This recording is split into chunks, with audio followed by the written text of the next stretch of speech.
Hello, everyone, and welcome back to the Hammer Territory podcast. This is episode 346. My name is Brad Rowland, and I'm coming to you here mid March. It's that time. I can hear the music. Scott Coleman is here. Scott, how are you on a Sunday evening? Selection Sunday evening, no less. Hello, Brad. I am doing well. It is such a fun time of year on the sports calendar. We are less than 2 weeks away for opening day for the Atlanta Braves and the rest of Major League Baseball. It's Selection Sunday, and we're going to talk about the bracket at the very end of the show. I promise you there will be bracket talk. But I mean, just in general, man, like it's a great time of year. The NBA and NHL are in the home stretch. NFL free agency, the draft is coming up. Spring ball starts soon for college football. Like there's all kinds of good stuff going on as a sports fan. And best of all, of course, baseball is about 10 days away when most folks are going to be listening to this. Yeah, absolutely. And if you are new to our podcast, dating back to the old Talking Shop Battery Power days, we once a year, literally once a year, talk about college basketball at the end of a podcast. And we'll give you the fair warning to say, hey, if you don't want this, hop off. We appreciate you. That'll be later on the podcast. But until then, we have an interesting show about the Atlanta Braves today. And, we're a week and a half, 10, 12 days away from actual baseball that counts. I know I saw you on Twitter, and then you and I were talking about this privately as well this week about how this is kind of the epitome of the dog days of spring training in some ways. WBC is still rolling along right now. That's getting done in the next couple of days. Talk about it later with Fox 1 and all that as well. But a good time to kind of take stock of where the roster battles are, because that's really the only thing going on. There isn't a lot of news. Maybe the Braves will add someone to the roster the next week plus.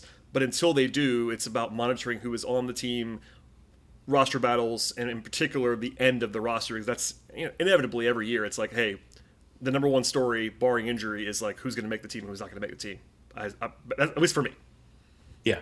Yeah. I mean, there's always a lot of intrigue on who is going to break camp with the major league team to begin the year. And, we're going to go over the 26-man roster. But to me, it feels like probably 20 or so players are guaranteed for a spot, assuming health over the next 10 days, and let's all cross our fingers. But there are some very real position battles and pitching battles that are going to go down over these last week and a half. And who knows, with a good week, a player might be able to work himself onto the roster. With a bad week, the Braves may opt for another option. And as you said a minute ago, this is generally the time of year where there is some roster turnover across the rest of the league. Who knows? Maybe the Braves make a transaction of some kind to just kind of give themselves the best chance to go out of the gate. Right, we're almost to the point where guys start to shake loose. We're not quite there, but maybe by the end of this week, you start to see a guy here, guy there that might be interesting enough, and the bar is fairly low for being a potential upgrade on the likes of Dom Smith or Kyle Farmer or whoever is available at the end of the position player roster for the Braves. So TBD on that. But stuff has happened. Like you and I did one of these a couple of weeks ago, and a lot has happened since then. Namely, Jurickson Profar, and that whole saga happened since then. Couple guys have been assigned to the minors officially, kind of maybe not officially ending their run towards toward the actual roster, but probably ending it, like James Karinchak and Hayden Harris, etc. You want to start with the position players? I feel like it's a little bit easier in some respects, so we can start there if that's okay with you. Yeah, I think so. I mean, I think the starters are pretty set, which is a good thing. That's not always Yes. been the case. I mean, remember a couple of years ago, there was like open shortstop tryouts up until the day before the season. It was like, oh, Orlando Arcia is the Atlanta Braves starting shortstop. Sure, let's go. Yeah, there is. It's not quite as firmly set as it was pre-Profar suspension, but you're right. Most of the stuff is kind of set. So stop me if you want to here, Scott. But at catcher, I obviously Drake Baldwin will be on this baseball team. I think Jonah Heim is basically assured as long as he's healthy. He's not Baldwin assured, but he has a real contract and he's been fine in the spring, and he's the number two catcher. It seems like, correct? Yeah, Jonah Heim always got really good reviews from his teammates with the Texas Rangers, well regarded behind the plate, especially. And who knows, he was a better hitter a few seasons ago. Maybe he can give the Braves just a little something on offense whenever he is behind the plate. I would describe him as a perfectly adequate backup catcher. Usually the Braves have a super overqualified backup catcher, which is what Sean Murphy will be when he comes back. Sean Murphy is like a starting catcher as a number two catcher. Heim is like a normal backup catcher, which is fine. The baseline is very low, and it's been a topic on this podcast for literally a decade at this point, how bad catcher is around the league, and he's a pretty good one through that lens.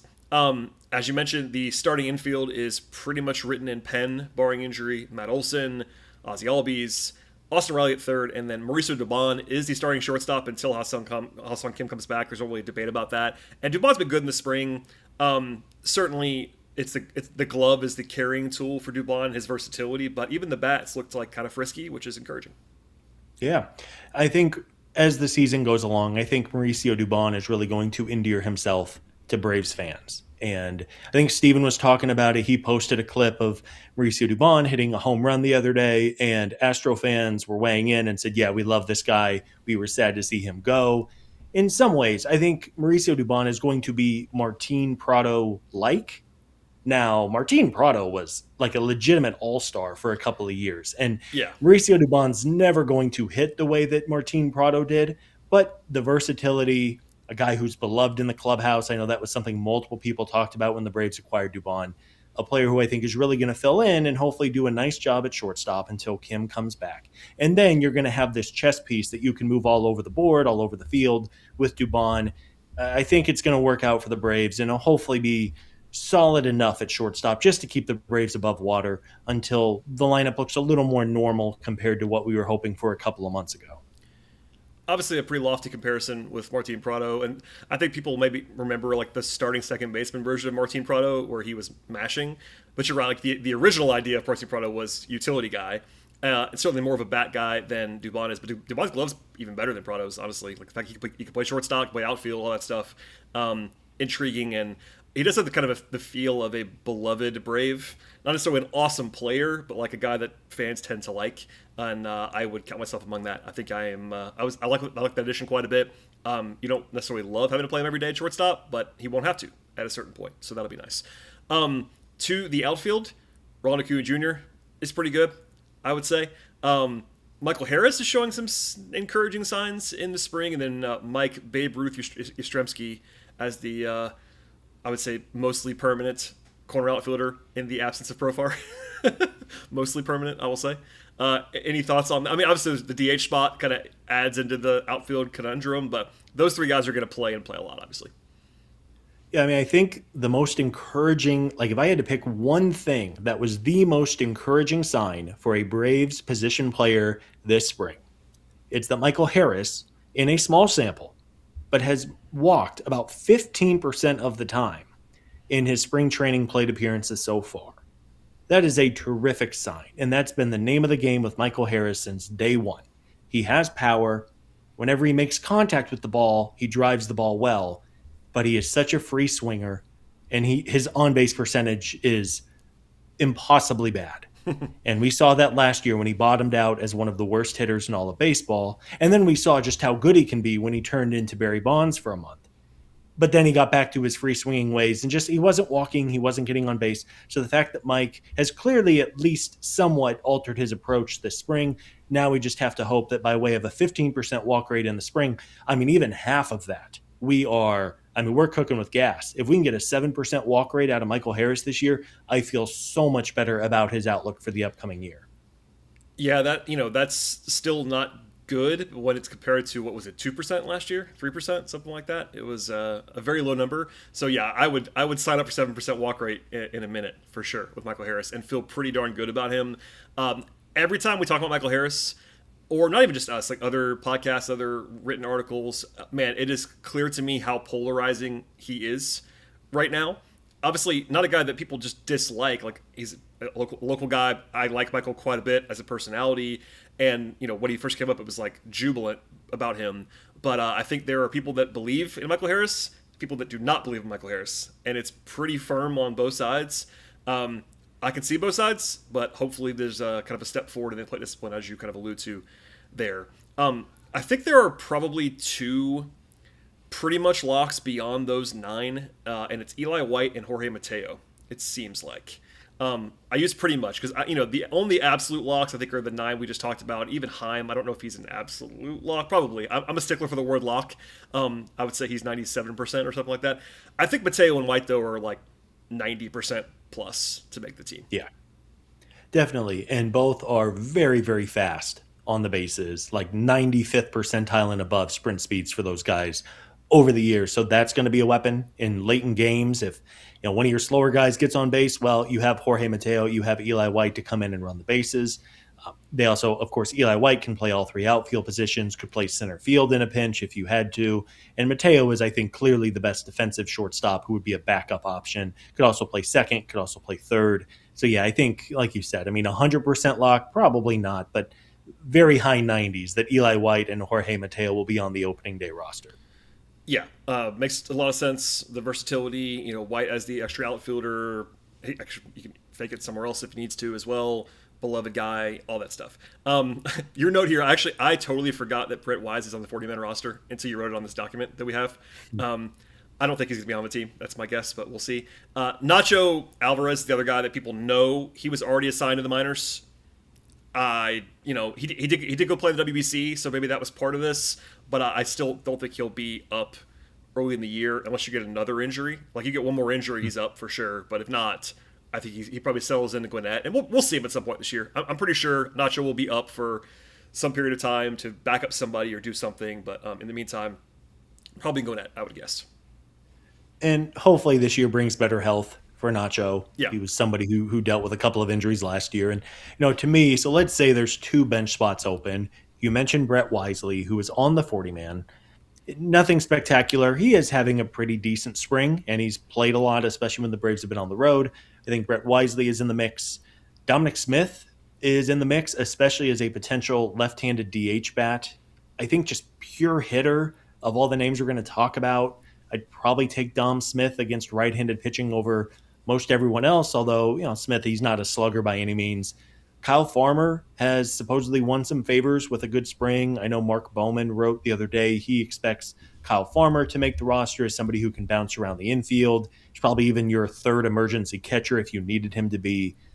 Ben Gamel was also actually on Mark Bowman's latest prediction for the opening day roster. A veteran, a guy who used to be able to hit a little bit, but again, very 26th man, has a feel of that. And then also Luke Williams is also in camp for now. These, of course, are all subject to change. As folks listen, the Braves may make a change with their spring training roster, and they could also acquire someone. Again, I'm not holding my breath for a big-time hitter, but there's usually a decent amount of movement where the Braves can go, you know what?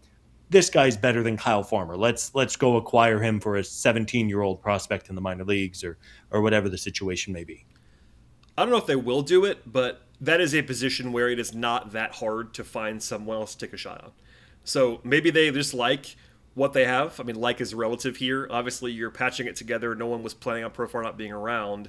But Smith, Farmer, and Gamel all have major league track records. They're not great, but they are like not embarrassing to be at the end of a roster, is what I would say. And maybe the Braves find somebody else on the market that comes available, either for a very cheap trade or someone that's waived or whatever, DFA'd or whatever it's going to be. So stay tuned. But this is why we're again saying this right now. 12 days ahead, 11 days ahead of the actual opening day, there is some flexibility at the end of the roster. But that's kind of where things stand on the position player side. We'll get to the pitchers later in this podcast, and there is a lot to talk about with the pitchers. But Scott, I do want to take a bit of a short detour and talk about the WBC, and that is brought to you by our friends at Fox One. All of our World Baseball Classic coverage is actually brought to you by our friends at Fox One, which is live right now. Stream all your Fox favorites together in one place, including all the WBC games, and after that, the best MLB action all season long. And, if you were following the WBC closely, most of the Braves are eliminated from the WBC, but there is one shining light, Scott, and his name is Ronald Acuna Jr., who homered in very fun fashion in the quarterfinals, and then was part of a comeback. I candidly stopped following it for a little while. I had stuff going on, it was basketball on. They fell behind Japan, and I was like, okay, it's probably going to be, and then they came back, and they're still alive. So Venezuela is still alive. I don't know about you. I've just been invigorated watching Ronald Acuna play baseball in a setting that matters, which, baseball will matter again for the Braves in 12 days. But Ronnie is obviously fired up, and the way he plays with energy is, I think for me, prototypical of the whole event. Ronnie, almost, he's not just him. The whole Dominican team, for example. These guys play with a lot of energy, and Ronnie just loves baseball, and I just like watching him play baseball. Yeah, there is so much passion and just will to win in the World Baseball Classic, and it's become such a fun event. Folks missed the game Saturday night, sold out stadium in Miami, which is weird to see because usually the Braves play the Marlins with 15 people in the stands, and 11 of them are Braves fans. But Acuna leads off the game with a homer. And then in the bottom of the first, Shohei Ohtani matches with the solo homer. I mean, two of the four most naturally gifted baseball players on the earth, and they trade leadoff home runs for their respective teams. Just so much passion. I mean, these guys play these games like their livelihood depends on it. It was so much fun. It was just a great night for baseball. And I'm rooting for Acuna and Venezuela as far as they'll go. They'll play Italy on Monday night.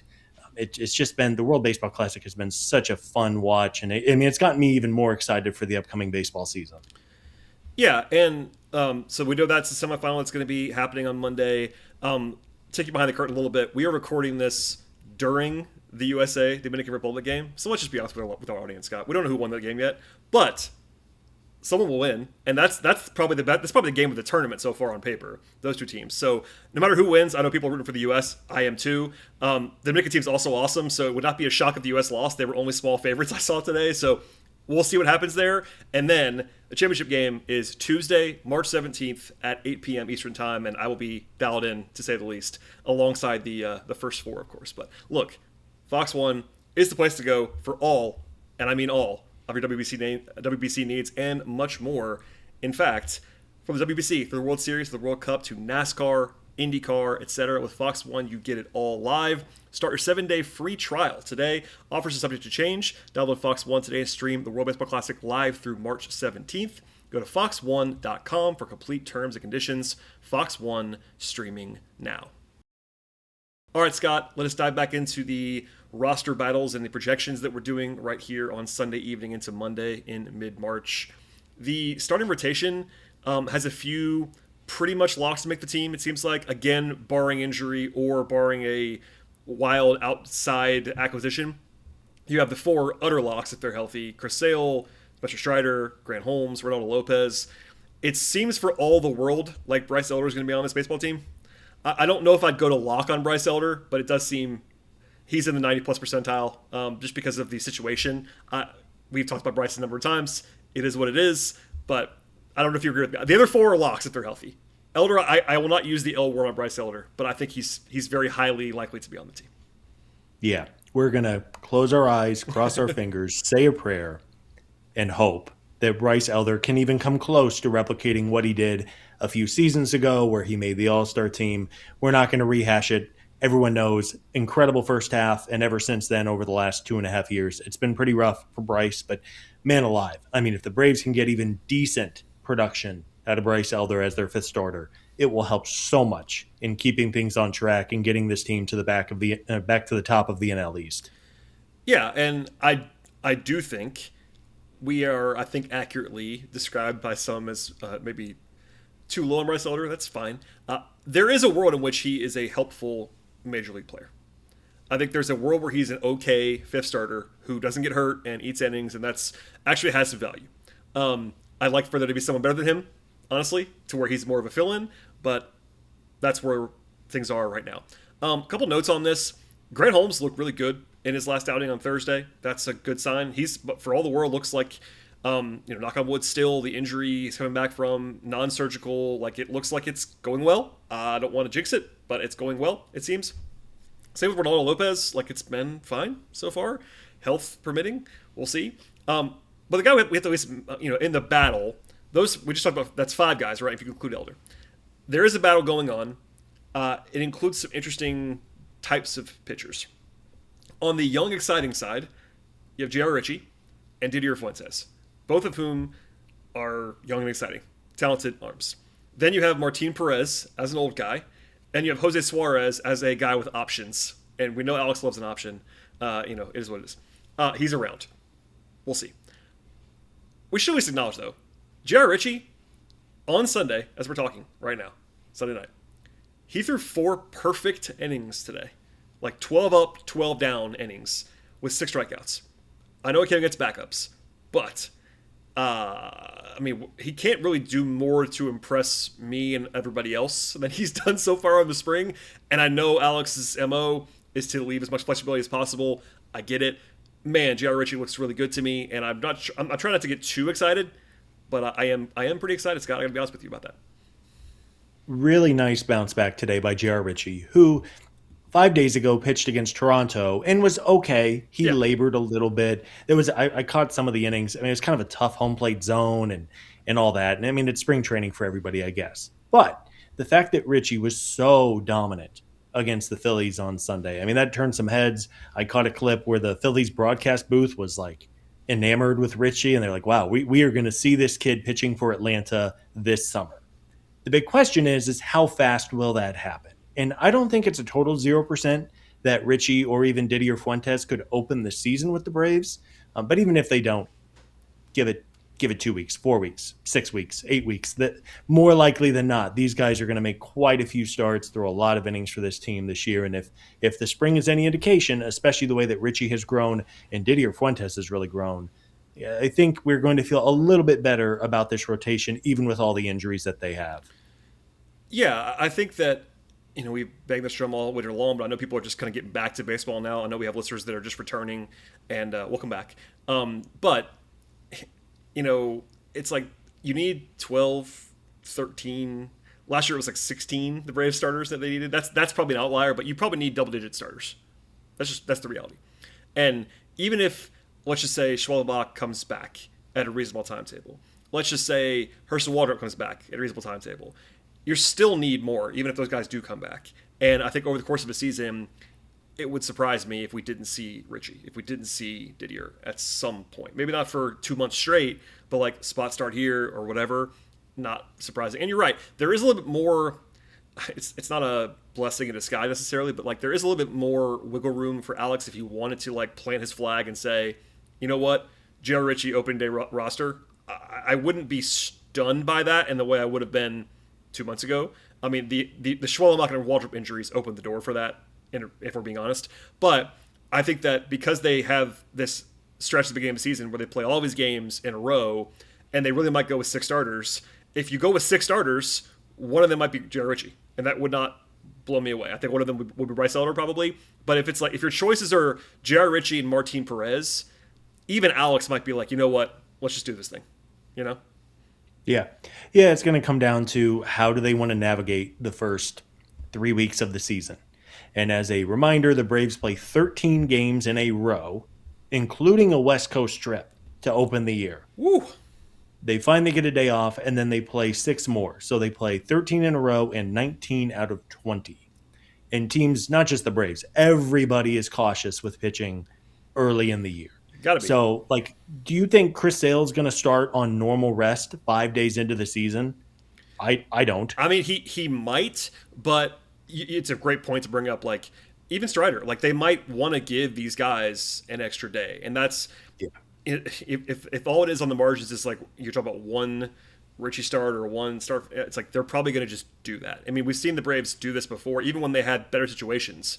And I'm okay with that, personally. I know there are hardos in our audience and other places that are like, these guys got to be able to pitch every 5 days. Okay, like, cool. But in reality, Chris Sale is like my age, and Spencer Strider's had 2 elbow surgeries. And like, if they want to be careful with these guys, I don't mind that in the slightest in March and April. Yeah. So, cool. And early on, the schedule is really soft. I believe the first time the Braves will have to make a choice with the rotation will be against the Oakland, Sacramento Athletics, like Vegas, wherever they are these days. The A's. Yes. That's right. Yes. What a shame. But anyway, speaking of pitchers who I think eventually will be on the roster, I don't think Didier Fuentes is going to make the opening day roster. I think it probably would be best for all parties involved for him to at least make a couple of starts in Gwinnett. But Didier Fuentes made a start a couple of days ago that caught on like nationally how nasty he looked. He has increased his velocity. It also looks like Didier, who is still very young, has started to really put on some of that like grown man strength where, I mean, he looked like a kid out there. He was a kid last year, but it looks like in the offseason, Didier was very serious in the weight room, put on some weight. His velocity is up. I know after his start where he just mowed down the Yankees lineup on Friday, which did have a couple of their regulars in there, said that he not only worked on his fastball, but also his changeup, which is kind of moving like a splitter at this point, which is really exciting. Changeup is like 87, 88. So there's something to work with here. And I know it didn't go well a year ago, but Didier, really talented, can make a case. He is the best pitching prospect in the organization for the Braves right now. And Again, I don't think he's going to be with the Braves on opening day against the Royals, but same story with Richie. Give it a month. I would not be surprised in the least.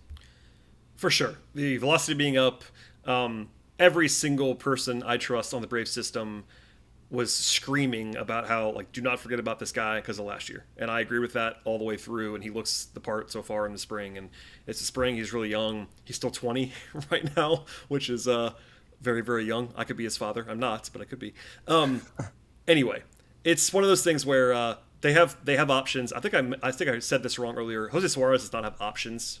That's why he keeps getting put in these conversations, because he doesn't have options. He's like Bryce Elder. So I misstated that earlier. He doesn't have options, but guys like Didier and Richie obviously do. Martin Perez, I don't know what to make of, honestly. Like, they brought him in as veteran competition, which I was totally fine with. It made total sense to me. Minor league deal.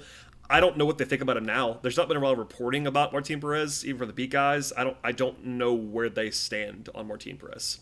So I won't act like I do know, because I don't. So that's me being transparent here in mid March. I'm just like, Martin Perez still around. No idea.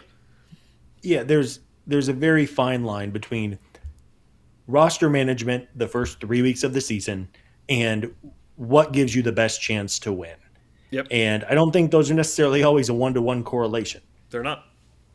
But you know what? If the Braves decide that Martin Perez should make the 6th start of the year against the Athletics, you know what? Like, I won't roast him for it. I sure No, that's fine. hope to God that it's not going to continue into, much longer than that. But yeah, it's such a long year, 162 games over 6 months. I mean, you have to be smart, especially early in the year. And who knows, maybe they end up carrying 2 of these kind of long man 6th options with both Martin Perez and Jose Suarez if they really are worried about it. And I feel like that would almost be being too careful. But but they may say, you know what, we're going to cover our butts, and on the chance that, Grant Holmes has to leave in the 3rd inning because he's getting hit hard his first start of the year, well, you got to just someone has to throw those pitches for you. Yeah, and I might save my longer version of this rant for later. There is a big discussion happening, and I get why, in Braves fandom right now about Alex's philosophy on roster versatility and flexibility, and I get all that. What I would say is, it's not 1-to-1, which is what you just said. That's 100% right. I have argued, I think you've argued as well, we have argued that maybe Alex goes a little bit too far in the other direction as far as but it actually does make sense to do some of that. So like it's really nuanced. Like, if you have 2 comparable options, and I shouldn't use comparable pitchers, and one of them has options and one of them doesn't, it makes total sense to prioritize the guy that doesn't and give yourself an option. One of those things. So the challenge becomes, let's just say in your hypothetical there, Scott, if Martin Perez pitches in week 1, gets destroyed, and J.R. Ritchie is in Gwinnett, and it's clear he's way, way better, fans don't take kindly to that. You know what I mean? And I get it. Yeah. So like, it's kind of this too. back and forth, and that's one of those tough situations. It's why people like Alex get paid a lot of money, is that those are hard decisions. All I will say is it's not crazy to take that into account. In fact, I would as well. I would take into account who has minor league options, who doesn't. That has to be taken into account. The argument is whether you take it into account too much if you're Alex, and that is a fair one. So I see it all the time. It's like, no, all that matters is who's the best pitcher. I'm like, I don't know if that's true. I would not go to all that matters. If it's close, I could definitely see. The only problem is if you go too far the other direction. So that's a different podcast. Right. Maybe we'll have that done in 10 days. But it was bothering me today. I was like, guys, it's not quite as clear cut as like, oh, Richie's just better than Martin Perez, so it has to be Richie. Like, I wouldn't go quite there yet, personally. It's fair to say that, sure, a win on April 3rd counts all the same as that's a win on September 23rd. Like, right? Shouts to Hector Neris. Right? That's, oh my God. Good news, Brad. We will not be throwing Hector Neris out in a 1-run baseball game this year. Listen, you don't know that. I will quit the podcast. But, we're not, to put a ball in this conversation, am I overly optimistic that Martin Perez is going to have a great year if he even makes the Braves? No. Am I confident when Jose Suarez goes on the mound? No, not really.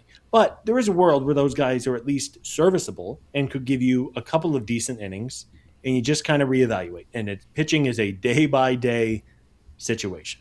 And we'll see who ultimately makes the opening day roster. And it's all the ceremony, and they come out on the field and they have cheers to varying levels from the fans. And then, but give it, I mean, if Martin Perez is your sixth starter and he gives up 9 runs to the Athletics over 4 innings, well, I'm going to guess that Martin Perez will not be with the Braves for game 7.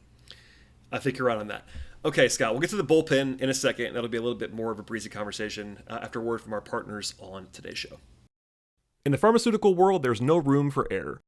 Quality, cleanliness, and consistency are everything. Fastenal supports pharma operations with controlled inventory solutions, clean room-ready products, and a supply chain built for traceability. Our local teams help you reduce contamination risk, eliminate surprises, and keep production moving. Fastenal, where precision in supply means confidence in every batch. Want to learn more? Visit fastenal.com for industrial supplies and innovative solutions. That's FASTENAL.com. All right, Scott.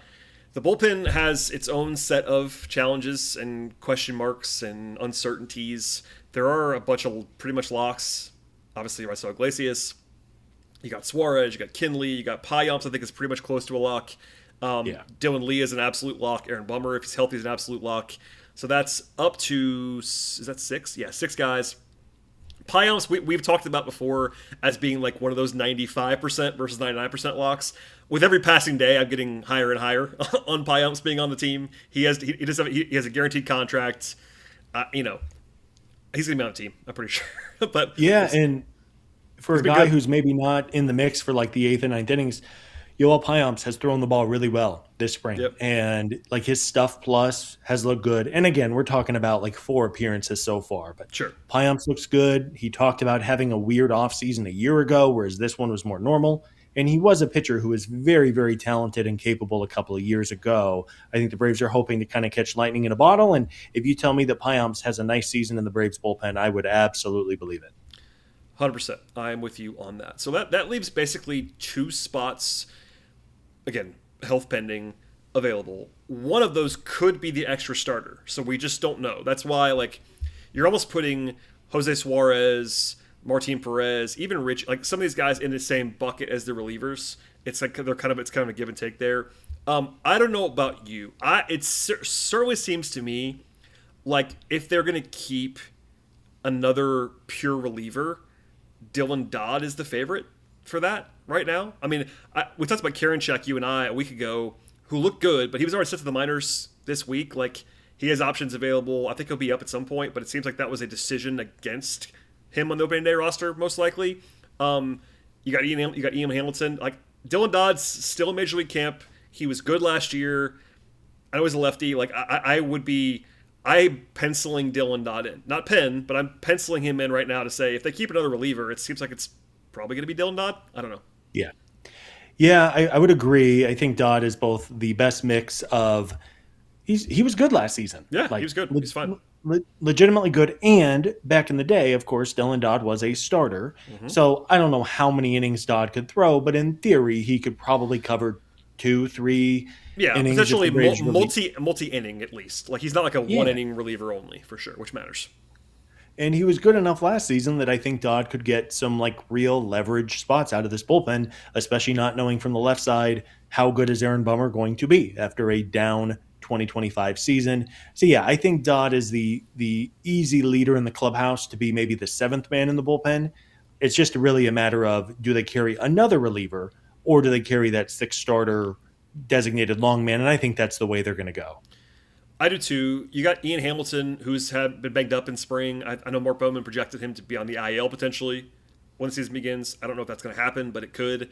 Daysbell, I saw you ask about him today on Twitter. Did you get any responses that were interesting? Because I didn't see any responses, but explain that to people. Yeah, Daysbell Hernandez, as of recording this, has not appeared in a spring training game. It sounds like he is with the team. I was like Twitter searching Daysbell Hernandez. Where is Daysbell Hernandez? Google search. Please find Daysbell Hernandez. He is, but it sounds like he was in camp. I know some people said they saw him on one of the Behind the Braves spring training videos that they do every week. But he has not appeared in a game, and it sounds like he was a few weeks delayed to start. Again, I think the take of this podcast is that Daysbell, we're probably lower than the consensus on Daysbell, but he is a name, and he throws the baseball in a way that a lot of people on this planet cannot, and maybe he can win a spot. But this morning when I was prepping for the show, I was like, wonder where Daysbell is.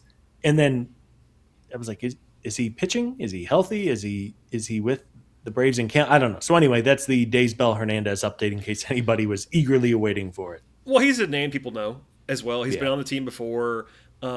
He wouldn't look out of place as the eighth guy in a bullpen. Like even as I think you're right, we've been a little bit lower than some on him. And I think have been proven right so far on that. But even with that said, I think he would be totally like normal looking at the end of a bullpen. It's just I think Dodd is like considerably better. I know they're different pitchers, but like Dodd's way better than Daysbell. And I would probably go with the extra starter slash long man if I had to. Yeah. Early in the season, especially given what you said, and again, given the uncertainty, not necessarily because of right now, but like when you have guys like Lopez and Holmes coming off of injury, like the chances of those guys having to come out of a game or not being able to go deep in the game in April, like first week of April, is higher than normal, I would guess. So even Oh your yeah. even your safer established starters, if I hate using the word safe, are not as safe early in the season. Nobody is. So Yeah. And more I length. will say, I got to be honest, Brad. I feel really good about this bullpen. Like, I do too. I mean, I know. I mean, I'll get flamed, I'm sure, about Aaron Bummer was not good last year, but even his not good was like not embarrassing. Like he was fine. He's overpaid, but like he's still a real reliever. Like he's fine. well, and there's a real chance that Aaron Bummer is like your seventh best Well, option that's out what of I the mean. bullpen. Like I know he's making a lot of money. He's making too much money, even as an Aaron Bummer guy. He's making too much money. But like Iglesias and Suarez are awesome. Kinley, I really like. The Braves found something in him. I think Payamps is a real guy. Dylan Lee's always been good the last couple of years. Like they have some real. I feel pretty good. Like I mean, it's not like the number one bullpen in baseball on paper, but like it's like top 10 bullpen in the league, and maybe higher than that. Especially if things break right. If Aaron Bummer is like what he was 2 years ago, he's really good again. Like Payamps has upside. I think they're the back two are as good as anybody's back two in all of baseball. I mean, it's a good spot to be in, I would say. Yeah, we will do a formal bold prediction For sure. show later in the spring. But my hot take, here we go. Lock it in. I'll say this is a top 5 bullpen in baseball and has a chance to be like top 2, top 3. I really like this group. I just, I do. I feel good about the bullpen. I feel better about the bullpen position group as a whole comparative to the rest of the league than I do the rotation because of the injuries and the lineup, which I think we're optimistic and hopeful is going to bounce back. But look, it's been 2 very down years for this Braves lineup. Like it's almost like foolishly just if you say the Braves are going to mash the baseball this year, I don't think you can say that. There's been a 300 some odd game sample of them not hitting the baseball very well, and I think ultimately the lineup is going to be better. But I do feel really good about this bullpen. I do too, and we will keep an eye on things. It's another spot. Like so, the two easiest places to add at the end of spring, because these guys just shake loose, are that DHE spot that the Braves kind of have available now, and relievers. Those are the two spots that are like guys just come available, and they won't be sexy names probably, but it would not stun me if the eighth person in the bullpen is someone who's not on the team right now. That's just kind of the way things tend to happen sometimes. Like guys will just get released or get traded for nothing. Tyler Kinley will fall in somebody's lap. You know what I mean? Somebody like that. It's like, oh, okay, we'll take your $3 million a year reliever because you're a terrible team that's just trying to save money, and the Braves like to spend some money. Like that kind of thing can happen. But all we can do right now on March 15th, 16th is look at who's on the roster, and that's where we are, Scott. I feel pretty good about, like you said, 20, 21, 22 guys out of the 26, and the other 4 or 5 spots are fluid, but which is, by the way, extremely normal in the middle of March. Like that's Yeah. most teams in the league are not like fully set right now, which is fine. And in theory, and wishing the Braves are going to be healthy or even remotely healthy feels like a fool's errand. But It sure does. but bear with me for a second. But when you get Ha-Seong Kim back, hopefully early May, if the Braves' new timeline is accurate, and when you get Sean Murphy back, who feels like is kind of ramping things up down in Florida, is going to be delayed for sure. But when you get Murphy back and when you get Kim back, and maybe at the end of May, early June, some point over the summer, Waldrop or Schwallenbach or both are able to pitch for you. And again, no guarantees on that, but maybe they didn't have Tommy John. They had a cleanup procedure in their elbows. The depth of this team, assuming they don't get just ravished by injuries again, should be better than what it is on opening day. And let's just cross our fingers and hope that maybe they catch a break with the injury gods and just don't have half the team on the injured list again. That would be helpful for the team, for the fan base, for our sanity on this podcast, and many things. So it's been a nightmare spring. I did hear our good pal Grant McCauley, who's been on the show many times. He was the Braves guest on Effectively Wild this week doing the Braves preview, and you could tell in Grant's voice, it's like this. It's been a kind of a rough spring for everyone. Like they were asking him like, "Hey, what's going on with the Braves? Like, are they just broken forever?" And Grant's like, I mean, no, but it's been another one of those fun months here in the Atlanta Braves system." So anyway, optimism, Scott. We just talked about the team fairly positively for, I don't know, 40 minutes. I feel pretty good about things. We'll see. Yeah, me too. Less good than I would have felt a month ago, but that's beggars can't be choosers sometimes. Right. You mean it's not a good thing when you lose 2 of your 5 starting pitchers and your DH and your Joey Wentz too? Not really. I wouldn't like that. I wouldn't prefer that. Hey, but we got to watch Ronald Acuna play baseball in the World Baseball Classic. So check it out on Fox 1, everybody. Watch it. Okay. Scott, let's put up the warning right now, unless you have more to say on the Atlanta Braves. Our once-a-year annual, if you don't like college basketball, feel free to sign off right now. Please subscribe to the podcast, Hammer Territory, anywhere you find podcasts, Thought Territory Network. We cover the Braves all year round, Apple, Spotify, YouTube, etc. We appreciate all of your support. After a break from our sponsors, we'll come back and talk about college basketball because we just are sickos. It's what we have to do this time of year. So be right back after this word. All right, Scott, it's time. We're sickos only here, late in the podcast. And it's Selection Sunday. And I will speak for, I don't know about you. I think I know this about you. Is college basketball your favorite sport? Oh, man. It is clearly my 1A, 1B with baseball. That's what I thought. Okay. I enjoy the NFL. I enjoy college football. I'll watch the playoffs in the NBA and the NHL. But if an evil demon came and said, "Scott, you can only watch 2 sports the rest of your life," I would watch baseball and the Braves, and I would watch college basketball in Arizona. Yeah, so I love college basketball. I do a lot of work on the NBA. So I do watch more NBA than college basketball out of necessity. I also cover the draft, which is a different kind of college basketball watching. So I end up watching a lot of college basketball too, and I love March. My favorite event, I think we agree on this one, my favorite event of the year is the NCAA tournament, even now. It's the best. So that's why we're doing this. We're sickos. It is what it is. Now, I will also give the caveat. The bracket came out a couple hours ago. As we're talking now, I have not done any of my prep. Like, I know these teams. I will do an exhaustive look at some of these teams, but we had to cover baseball and stuff on this podcast, so I have it in front of me. You might have the advantage, though, on knowledge right now, as far as the bracket's concerned, Scott. Advantage Scott. Right now. Yeah, and I will say maybe I will set up a tournament challenge for listeners and viewers of the show, and maybe I'll tweet out that link if people. It'll just be for funsies, for bragging rights, no money or anything like that. I'm not collecting Zells and Venmos from 400 people, but yeah, maybe I'll set that up if people are interested. Give it a couple days, check the Twitter account, and I'll fire up so you can beat Brad Rowland, the Beat Brad Rowland Invitational. That's not hard to do. We will not talk about every single game on the horizon. So that would be a long podcast. Do you want to go region by region? Let's do that. Let's do that. Okay, dealer's choice. You know what? Not dealer's choice. We're going to the West, aka the Arizona Wildcats region. For those people that don't somehow know this, can't imagine anybody doesn't that's still listening. Scott is an Arizona alum and works at Arizona. And still lives in Tucson. So no one is closer to the college basketball program of Arizona than Scott Coleman, unless you're on the team, basically. That's right. Bear down. I want every single person in that tournament challenge to pick the Wildcats to go all the way. It wouldn't be a crazy pick whatsoever. So I'll ask you this. Who are you worried about?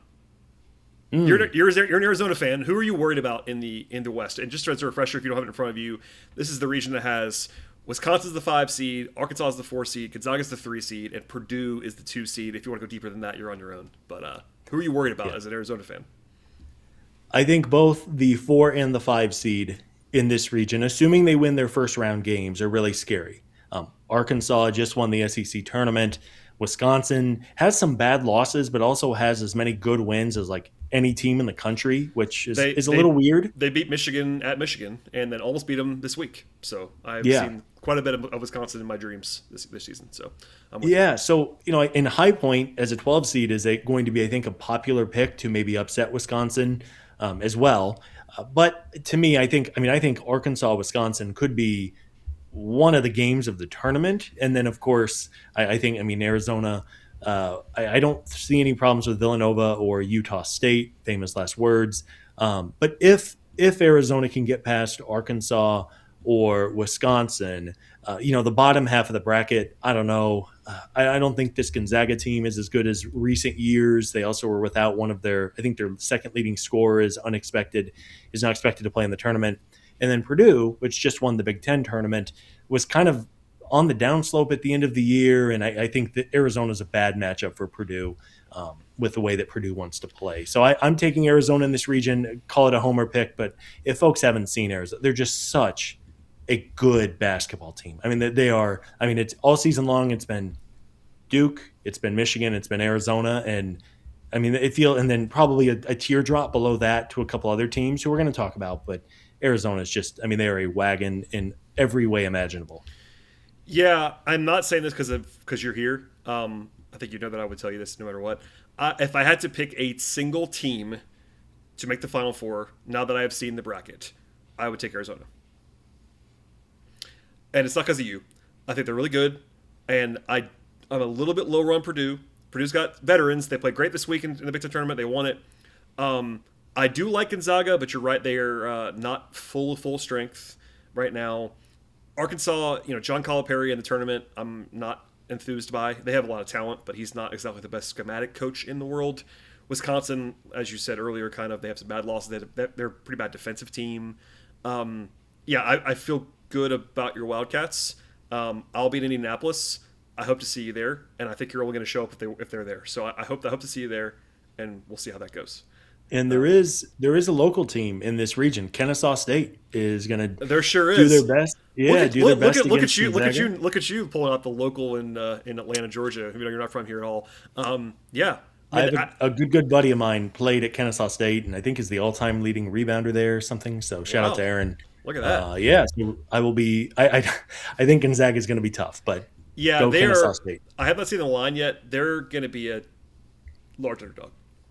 That's okay. Hey, good season for Kennesaw. Shouts to them. I know a lot of alumni as well. Nobody's famous as you apparently, but shouts to your guy. No, I don't see a lot of, you know, I think it goes without saying, anything can happen in a single elimination tournament. We should at least give that caveat right now. This is not the NBA where you're playing 7-game series. Like if you have one bad day, Arizona could lose to Utah State in the second round. Yes, like, they're not gonna do that, I don't think, but they could. Utah State actually. I was sad to see Utah State where they are because I was like ready to that was one of my teams. I like them this year. It's like, oh, you got to play Arizona in the second round. I don't want that to happen to you. So, yeah, Arizona in the West, we are in lockstep there. And if I had to pick a team to go against them, I think I'm going to take Gonzaga still. But Purdue's got a lot of veterans. I don't know. I'll still say Arizona over Gonzaga in the Elite Eight in the West. How about that? yeah. And a quick note, and then we'll change regions. But BYU, unfortunately, their second leading scorer, second best player, Richie Saunders. Richie Saunders tore his ACL about a month ago. So if folks are looking, BYU's still pretty high up on like Ken Palm and in the computers, but those generally don't account for injuries, or it's tough to kind of encapsulate an injury into a computer metric. But just a note that if folks are looking to pick, I think BYU probably wins one. I think AJ DeBonsa in a one-game setting is hard to pick against him, and BYU has other players too. But just as a note, if BYU was fully healthy, I think they'd be a trendy team to make a deep run because, I mean, they had, when healthy, as good of a trio as anyone in the country, but they are not healthy. Yeah, they are 7-10 in the last 17 games. And when Saunders went down, I think they're 4-5 since then. Still a decent team. Obviously, DeBonta is a monster and will be a top 5 pick in the draft, top 3 pick in the draft. But yeah, I don't trust them right now. But they do have the advantage of playing a first 4 opponents in the first round. So that'll be hopefully a game they can win. But yeah, I'm with you. All right, let's go to the Midwest, which is my team. I'm wearing a hoodie right now. This is the Michigan region. I don't feel as good as I would have a couple weeks ago. Michigan has a injury to their, in my mind, the best offensive guard on the team. Not ideal after the season, and they've looked not as good without him. Unfortunate for me. I'll let you do the honors in this one because I just grilled you on your region, so you can ask me whatever you want to on the one that I'm most invested in. So Michigan's the 1, Iowa State is the 2, Yes. Virginia, who had a nice run in the ACC tournament, is the 3. The 4 is Alabama, the 5 is Texas Tech, and the 6 is Tennessee. So of those 6 teams, Brad, which one makes you most nervous to get to Indianapolis and make a Final Four for Michigan? Number one, I have to just say this before I answer this question.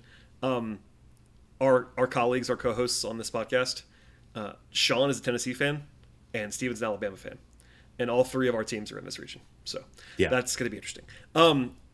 Which team scares me? I think it's Iowa State for sure. Which is chalk. I know they're the 2 seed.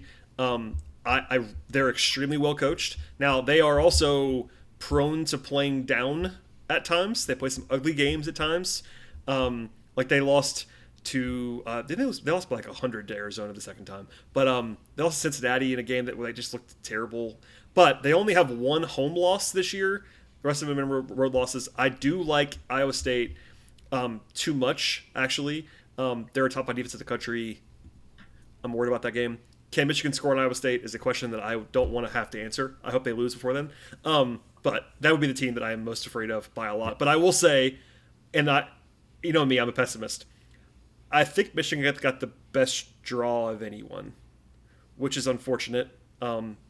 It's fortunate, I guess, for me. But I don't say that lightly because you know me, I'm a pessimist. But Texas Tech has their best player after the season. Alabama is dangerous, but not like peak Alabama from the last couple of years before this.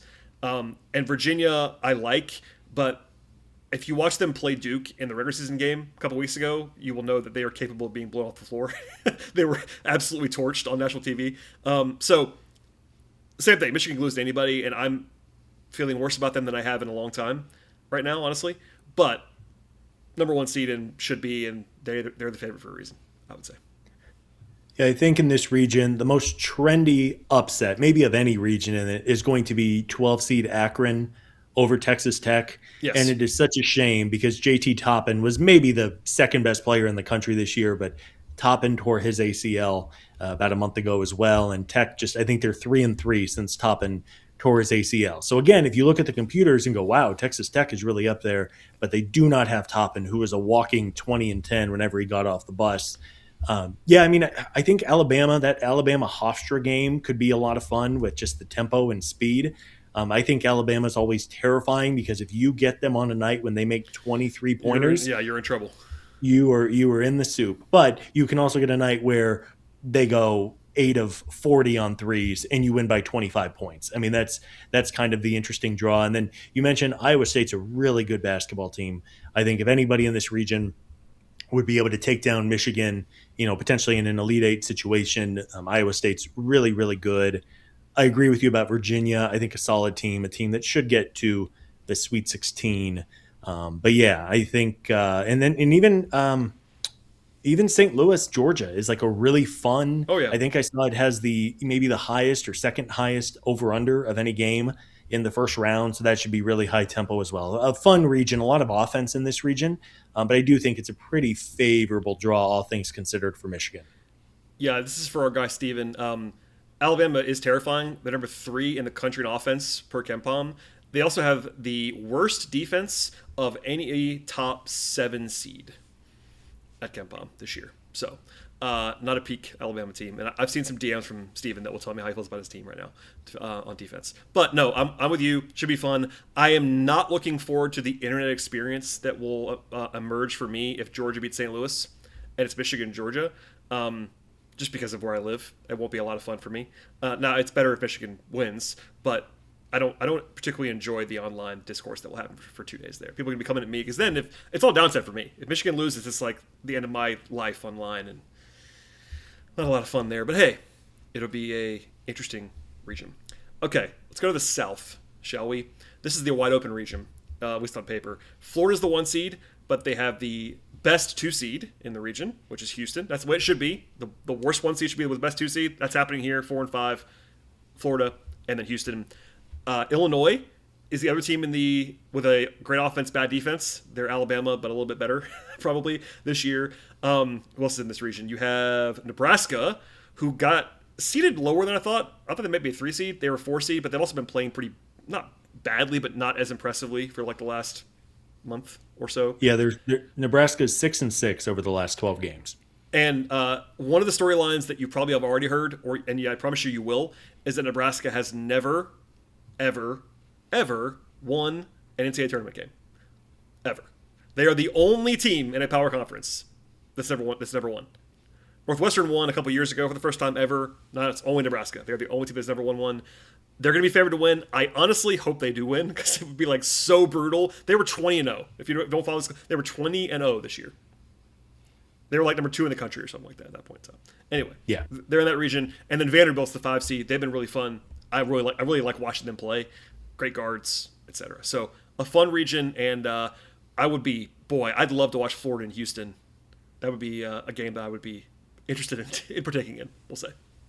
Yeah, and for Houston, the Sweet 16 and Elite 8 would be played in downtown Houston. That is correct. I was at the Final Four in Houston. It's not actually at that same place because that was the football stadium, but I can tell you so last year was in San Antonio, and Houston fans were everywhere in San Antonio, right? Yeah. Oh, of course. And it's a lot closer to be in Houston than in San Antonio. It's still it's still a couple hours away in San Antonio.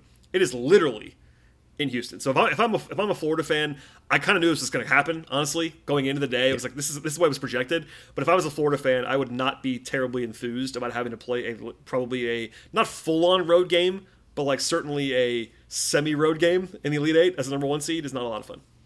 Yeah, tough. And I agree. I think as the conference tournaments progressed, it felt like those 2 teams were really the final 2 teams battling for the 1 seed, and that would be a great matchup. Of course, 2 teams that was the championship last year, right? Florida and Houston. This region is interesting. Illinois can really score, but they are very vulnerable defensively. They really have struggled over the last couple of weeks. I would almost say that Illinois as a 3 seed would be a trendy upset pick for a top 3 seed to not make the Sweet 16, but they got a pretty friendly draw. North Carolina, of course, does not have Caleb Wilson, which is such a bummer for that team. And then I don't know if VCU has the juice to win 2 games in March, let alone 1. But yeah, I think I will say this Houston team is not as good as the last 5 years of Houston teams. They're pretty reliant on freshmen, which can be, both good and bad. It hasn't exactly slowed down Arizona or Duke this year with all the freshmen that they play out there. But Houston is, I think, more vulnerable than they have in recent years, where it's like literally the last 4 tournaments, I just wrote Houston into my Final Four and it's like, I'll figure it out later. But I don't think Illinois can take them down. I think we're probably headed here for a Florida-Houston Elite 8, which could be it would be a phenomenal rematch of last year's title game. I just checked this. In the 4 years before this one at Ken Palm, which is a good proxy, Houston finished second, and second in the country. Wow. 4 years in a row. Yeah. This year they're 5th, so they're still really good, but to your point, they're not quite as good on paper, and that tracks to me. I was literally at the game last year when they lost to Florida in the final game. They were up 12 with like 15 minutes to go. They were honestly probably the better team in the game, and they just kind of imploded at the end. And that's been the Houston story in recent years. Although they did the same thing to Duke last year, if you recall. Duke blew a lead to Houston in the same building. Anyway, I still like Houston, I think, but not in the same way. I'm with you. Like I last year, I was very confident in Houston going. I picked them to win the championship last year. They almost did. I don't feel that way this year, but I think I'd still pick them. If you made me pick one team in the South, I think I would take Houston. I don't buy Illinois. I don't think the defense is good enough. They have one bad offensive game. They're probably going to lose. Nebraska is kind of the same thing. I do think, with due respect, and look, this is all going to be wrong, but I don't feel terribly threatened by the 3 through 5 seeds in the South. I think it really is Florida and Houston. And I'll say Houston. I think Vanderbilt. So I like Vanderbilt, Vandy. I do like Vandy more than Nebraska and Illinois, honestly. Yeah, I think Vandy just beat Florida handedly in the SEC tournament They and sure did. SEC conference tournaments. I mean, there's no direct correlation. Of course, you Well, want to win three it was games, also in but Nashville, which is worth noting, which is where right, Vanderbilt is. yeah, and if there was some immediate 1-to-1 where if you win your conference tournament, you're 98% of the time you go to the Final Four. Obviously, that there's nothing like that. Yeah, that'd be an interesting rematch if we get Florida against Vandy. I do think it's going to be the rematch of the title game from last year, and man, Florida's been playing really well. Houston, Kelvin Sampson is as good of a in-game coach as there is. I mean, that would be fantastic. My initial lean would be Florida. I think I like their bigs a little bit more than I like Houston's. I think they'd be able to withstand just kind of the physical gauntlet that Houston is for 40 minutes. But that would be, I mean, that might be the best 1-2 game in the entire tournament if we get it in a couple of weeks. Let's go to the East. Duke. This is the region that they revealed first on the broadcast. I don't know if you watched it live, Scott. Yeah, Duke Um, got no favors from the committee. and everyone was like, "Whoa, Duke's got a loaded region." And there's always kind of a region of death on paper coming in, and I think Duke's got it this time, even though they're their one overall seed, which is interesting. Um, we'll see. Also, the big thing we should say this: Duke has major injury concerns. So they have the best player in the country, Cam Boozer, National Player of the Year. He's going to win every award as he should, but they have two of their top five guys miss the whole AC tournament. One of them, Caleb Foster, is probably out for the year. They said he might be able to play in the Final Four at the best, and that usually means he ain't playing in the Final Four. Yeah. And then Patrick Ngongba, their starting center, is also out. I don't know how long he'll be out, but that's a big loss. They're not the same team without those two guys. With that said, best player in the country on the team. But to say why they're loaded, St. John's is the 5 seed in this region. They were supposed to be a 4 in some people's brackets. Like, they're really good. 28 win team. Kansas is the 4 seed, which Kansas has a lot of losses, but the Big 12, as you well know, Scott, loaded beyond belief. And they had Darren Peterson, who's really good, and Bill Self, and all the things. I wouldn't want any part of Kansas. Michigan State, I don't enjoy for obvious reasons, but good team, well coached, play defense, etc. Louisville has a lottery pick guard in Michael Brown. They're the 6 seed in this region. And then UConn is UConn as the 2 seed. UConn, Dan Hurley is a gauntlet in the tournament. They don't, even last year they had kind of a terrible season. They still almost upset someone and like made a run. They almost beat Florida. So I don't know, man. If I was John Shire, I would not be particularly thrilled right at this moment. Well, and even in that second round, I think Ohio State's going to beat TCU. Ohio State's been playing really good basketball. A quick look here at the computers: Ohio State is the second best rated team of the 8 and 9 seeds. They're 26th in the country, so that is Yep. definitely not a cakewalk if Duke is not going to be 100%. Looking at the rest of that region, UConn is a weird team. They were like awesome in the non-conference, but kind of stunk in Big East play, if we're being honest. But I also wonder if it was like, I never know if teams are really good and they've made deep runs in recent years, if there's almost like a complacency with UConn a little bit, and going against Hurley in the tournament is, I mean, that guy's an incredible in-game coach. But even Michigan State, I thought was going to be a 2 seed, so the fact that they drew a 3 is tough for that bottom region. You mentioned Louisville, talented team, a little Jekyll and Hyde, and then St. John's is playing as well as anybody, and Kansas has all the talent in the world. They're almost, I got to be honest, they're a little bit of paper tigers. Kansas was unbeatable at home, like genuinely Kansas at home in Fog Allen is impossible, but away from home they have really struggled at times. They got whooped by Houston in the Big 12 tournament. Yep. Yeah, again, there's no shame in losing to Houston. Arizona beat Kansas by like 20 points a couple weeks ago. There's no shame in losing by a bunch to really good teams away from home. But I think it's setting up for a Rick Pitino St. John's against Duke in the Sweet 16, and that would be, I mean, that might be the best Sweet 16 matchup there would be in the entire bracket. Yeah, I think if you flipped St. John's to a 4 and Kansas to a 5, which doesn't matter, like it would probably be more accurate to how I feel about those teams. But still, I mean, they're playing each other probably in the second round. Yeah, I'm Duke. I have to see how they look without Foster, and hopefully Ngongba plays. If Ngongba's out, I don't know if I would even pick them to win the region. I mean, I would pencil them in right now still, as I'm a little bit lower on UConn than some. I will also say I cover the end of the college tournament every year. There were 2 years in a row before last year where they won the championship, obviously back to back years. I also saw them in the regional 2 years in a row. So I saw them play 8 NCAA tournament games in 2 years, and they blew out 8 teams. They had 8 blowout wins at the end of the tournament 2 years in a row. Like it was unbelievable. I've never seen like my life. They're just different team now, obviously. So I'm telling myself that more than anything else. But I would be really fascinated to see any number of these matchups. I mean, Rick Pitino's like maybe the best coach of all time as far as like tactical stuff. Him facing Duke, wow. Michigan State, I think like can beat anybody. They can also lose to anybody because they can't score. But like, yeah, I'll be fascinated. That's one where I'll be kind of surprised if we get Duke UConn, just because of the as the 1 and 2, just because of all the quality in that region. I still like those teams, but why not them? So. Yeah, no, I mean, this sometimes the number 1 overall seed. You look at the region, and it's like I'm not even going to look at these. I'm just going to move it into the Final Four. Oh, you mean you mean like Arizona this season? Oh, no, I'm saying I already admit Michigan has the easiest road. I'm still more confident in Arizona because they're healthier than Michigan is right now. Yeah, I think fully healthy Duke was the best team in the country. I agree, but they're probably not fully healthy anymore. To be healthy. Yeah. So that at least opens. I mean, not that Duke was some like unstoppable 40-0 gauntlet fully healthy, but they're a really good team. Yeah, there's the thing. Like I think you said at the very beginning of this that I think there have been 3 teams this year that were better than everybody else. Duke is one, and then our 2 teams, if we're being honest.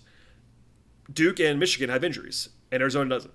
And that right now is like why I'm leaning Arizona over everybody else. And it's not Arizona versus the field. They're not that kind of favorite to me. But they are, in my mind, if there is a team, I was like, okay, someone said, you have to be only on logic in your brain, pick the team that wins the tournament. I would pick Arizona. I feel like comfortable saying that to you on this podcast. But I believe that. I think they're the best current team. The team is currently available because it's their team. They have their whole team. Like that plus their region. Please knock on wood, Brad. I know. That plus you're not saying it, I am. That plus their region and Tommy Lloyd's really good. Like I would pick Arizona. So I'll just say this out loud. I'll let you give your Final Four too. I am going to pick Arizona to make the Final Four. I am going to take Iowa State over Michigan. Reverse jinx if you want to, everybody. That's you make up your minds if that's what I'm doing or not. Your call. I'm going to take Houston, and I'm going to take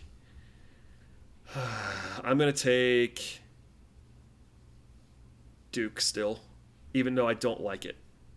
I wish St. John's was in Michigan State slot in the bracket, because then I'd take St. John's. I don't want to take St. John's to have to beat Duke and UConn, who has played them well before. So it's kind of chalky. I'm not making any bold predictions. Usually someone crashed through the glass, but just one more time. Arizona, Iowa State, Houston, and Duke. So 2 1s, 2 2s. Boy, that's chalky. I don't like that at all. But here we are. Yeah, I think the early rounds have some real potential for some upsets. I think like the 4, 5, 6, 7 seeds this year kind of down compared to previous years. But I think the best teams are just so good, especially on the one line. I think it's going to be pretty chalky as well. I will say I wish we're doing this on Sunday, so stuff can change in the next few days. But having a little more clarity on some of the injury situations would be helpful. But to make our very official, I usually fill out a bracket, like just my intuition, like what am I doing? And then I'll do a second bracket where I really kind of research it and go, okay, this team is gigantic. This team is tiny. Let's pick the team that is going to be able to overwhelm. I'm going to take, I will go with the assumption that Duke is mostly healthy other than Foster. I will say that Duke beats Michigan State in the Elite Eight. I will take Florida over Houston in the South. I'm going to take Arizona, Purdue. I don't love Purdue either, but I think they have a pretty easy draw. Miami, actually, you know what? Miami, Florida's a little feisty. Miami might be able to give Purdue some problems, as that it seems like every year there's a 7 or a 10 that beat a 2 seed. Yep. But again, I'm going to be boring and chalky. I think Purdue has enough veterans. I'll say Arizona over Purdue in the West, and then I was really hoping you were going to pick Michigan because I wanted to be a little different than you. Can't do But it. I actually think Iowa State. Iowa State's a really good basketball team, and they have a really good point guard. They have one of the best players in the country that no one knows about with Joshua Jefferson, and they have literally the best shooting wing in the country with Milan Momcilovic, who Nicely done, by the way. he's insane. Yeah, I know Iowa State fans call him mommy. So He I'm hit that big three this weekend in Kansas City that was probably not fun for you. It didn't matter in the end, but you know. yeah, really really good team. Um, so let me ask you then, Brad Rowland, the resident basketball expert on this show, your national championship game pick, please. Arizona over um, hmm. Arizona over. Do I want to be mean to Houston? I really like Kelvin Sampson. I don't know if I can wish another national final loss on Houston back to back years. That would be just disgusting. But I kind of want to I kind of want to pick it. Okay, I'll go Arizona. I think Duke will at least have Ngongba back, if not Foster as well. I will go Arizona over Duke in the final, which is incredibly chalky, and I hate it. But Yeah, true to myself this at this moment in time. You're right. By the way, you said something earlier that I should say. I, there's always a 2 seed, it feels like, that loses pretty early. I do trust Purdue the least. I wish I liked UCLA more than I do. Donovan Dent is their guard, who I really, really like at UCLA. And they play UConn in the second round if they win. If Donovan Dent was healthy, I might take UCLA over UConn. Because I think UConn's got some downside potential. They have some upside too, because Harley's awesome. If they had a better 7 seed that I trusted, I would probably take UConn to lose in the second round. UCLA has been terrible away from home. Their best player's hurt right now. It's like kind of a tough sell. Maybe UCF, SEC. I'm sorry, SEC. Big 12 supremacy. Scott. Unfortunately, I think the most likely top seed to lose early is Michigan. I'm not trolling you. If Michigan plays St. Louis, I'm gonna be terrified. I'm telling you that right now. Oh yeah, I love cool. I love St. Louis. That's the other 2 teams that I love coming into the tournament that I wanted to make runs if they were not in bad spots. St. Louis and Utah State, and they're both 9 seeds against Arizona and Michigan. It's like, well, I don't want that to happen. If they were playing UConn, if they were playing even like Iowa State, who has trouble scoring sometimes, I might be like, you know what, St. Louis to the window.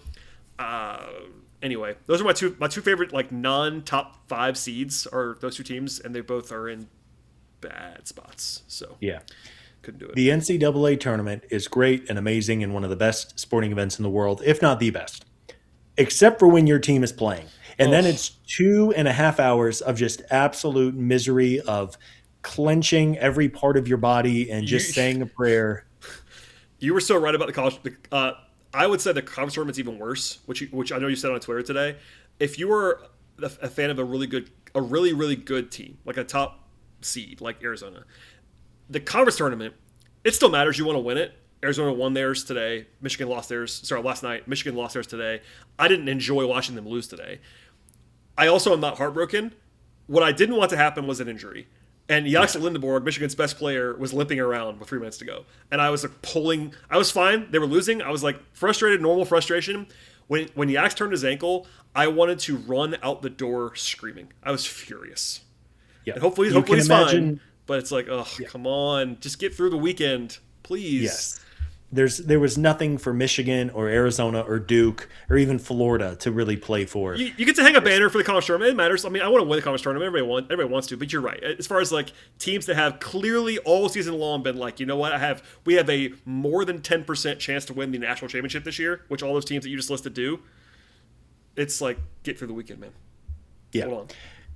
To give my very official prediction, and I hate that we agree on this, but I'm going to go Arizona over Duke. Yeah, you are. Yeah, you are, Scott. Call your shot on this podcast. Bear down. Objectively, I think, again, we talked about it. If Michigan and Duke were fully healthy, it'd be obviously they're a better team when they're fully healthy. And I still think both Michigan and Duke are really good teams, but the injuries matter. And, you mentioned the conference tournament thing. Arizona in the Big 12 championship, Jaden Bradley, their point guard, Big 12 player of the year, I thought broke his wrist. Now I wish I had the technology to put your text to me on the screen. I won't reveal what you said. It would just be very funny to me. I wasn't. I was watching the game. I got text from Scott that I can't repeat, and it was just the absolute. We just talked about this. The absolute agony. I couldn't even hear you. It was just. It was literally just text, and I'm like, Scott is dying right now, Yes. and he was And fine, which nothing is good. wrong. I was ready to jump off the nearest bridge with 400 pounds of weights on my ankles and just let it rip. But yeah, it so many times it comes down to health and also just who gets the bounces, right? Like you can have an amazing 5 month season and then you just have one bad night, one bad 40 minutes, and a great season goes down the toilet. It happens. You know, it's been 25 years since Arizona's been to a Final Four. They've lost 5 Elite 8 games by a combined like 11 points in that 20. I mean, right, again, and that's how it works. You know, like last year Duke should have been in the championship game and they had a bad 2 minutes at the end of the game against Houston. Yep. Florida should have lost to Texas Tech, and Texas Tech had the meltdown of all meltdowns. Florida wins, and a week later they're national champions. It's a great tournament, but it's also just an absolutely cruel tournament because you can have really good teams have just 3 bad possessions, or a ball goes in and out and then bounces off the backboard and goes in, right? And that's how games are won. That's how championships are won. And regardless, it should be a really fun tournament. And hopefully, I would love to have the Hammer Territory Invitational in Indianapolis, Arizona, Michigan. Let's speak it into existence. That would be fun. Michigan won the national title in basketball when I was 2 years old, and they are 0-4 in title games since then. So there's that. Two of Not which great. I was a kid for the first two, the Fab Five, the two Fab Five teams. I was a kid for those.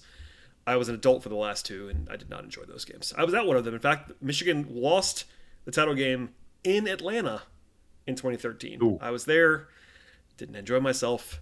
The other one that they lost was 2018, and I was in England watching the game in the middle of the night. So that was fun. Anyway, Scott, thank you for being here. Hopefully people made it to the end of this conversation. We love the tournament. Honestly, this is why we do this. It's only once a year, and we might jab each other for 2 minutes at the end of the podcast over the course of the next 3 weeks, but we'll not do another 30-minute discussion about college basketball on the show.